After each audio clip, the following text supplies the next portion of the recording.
রমাদান আমাদের থেকে চলে গিয়েছে।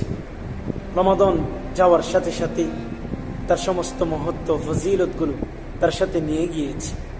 যদিও রমাদান আমাদের থেকে চলে গিয়েছে, তবে রমাদানের মতো কিছু গুরুত্বপূর্ণ আমল এখনো আমাদের কাছে রয়ে গিয়েছে।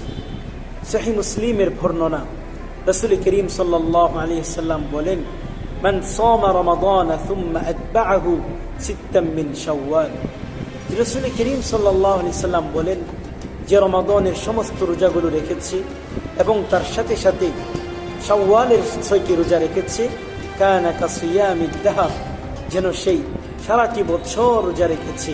অর্থাৎ সেই যদি বছরের মধ্যে 12টা মাস রোজা রাখলে যে সওয়াব পেত, সে একইভাবে শাওয়ালের 6টি রোজা যদি সে রেখে থাকে, তাহলে সেই একই সওয়াবের ভাগীদার হবে।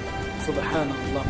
তাই আমাদের মধ্যে আমরা যারাই আছি, আমরা প্রত্যেকে যেন এই আমলটি করতে পারি, সেই চেষ্টা, সেই প্রয়াস আমরা সবাই রাখব ইনশাআল্লাহ। আসসালামু আলাইকুম।